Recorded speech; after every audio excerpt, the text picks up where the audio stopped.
Shalom, damai sejahtera bagi umat Tuhan di mana saja Anda berada. Di malam hari ini mari kita merenungkan kasih Tuhan. Kita berdoa. Bapa di surga, kami memohon kuasa Roh Kudus menuntun kami di saat kami akan membaca dan merenungkan firman-Mu. Dalam nama Yesus Kristus kami sudah berdoa. Amin. Judul renungan malam ini, di dalam rumah Bapakku. Ayat renungan diambil dari kitab Lukas pasal 2 ayat 49. Firman Tuhan berkata, jawabnya kepada mereka, mengapa kamu mencari aku? Tidakkah kamu tahu bahwa aku harus berada di dalam rumah Bapakku? Mengapa kamu mencari aku? Sahut Yesus. Tidakkah kamu tahu bahwa aku harus berada di dalam rumah Bapakku? Waktu mereka tidak mengerti perkataannya, ia menunjuk ke atas. Pada wajahnya tampak sinar yang mengherankan. Keilahian sedang memancar dari kemanusiaan. Ketika menemukan dia di dalam bait suci, mereka sempat mendengar apa yang berlangsung antara dia dan rabi-rabi itu. Dan mereka tercengang-cengang mendengar segala pertanyaan dan jawabannya. Perkataannya melahirkan buah pikiran yang tidak pernah terlupakan. Adalah wajar bagi orang tua Yesus untuk menganggap dia sebagai anak mereka sendiri. Ia ada di antara mereka setiap hari. Kehidupannya dalam banyak hal adalah serupa dengan kehidupan anak-anak yang lain.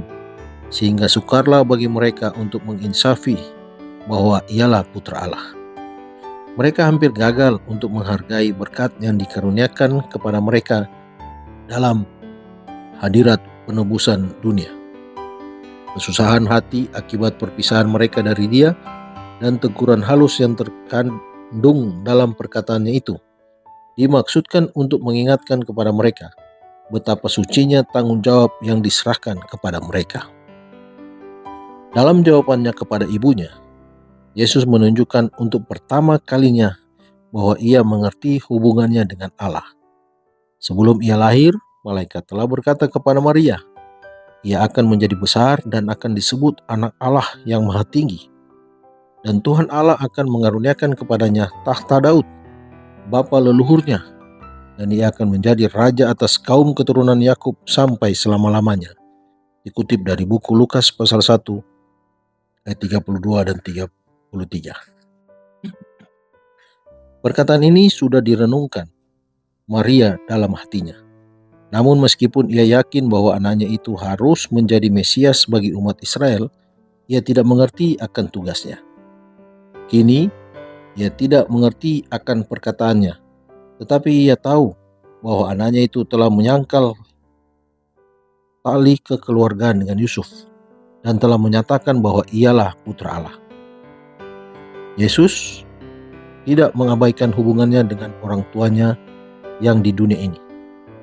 Dari Yerusalem ia pulang ke rumah bersama mereka, dan ia membantu mereka dalam pekerjaan sehari-hari.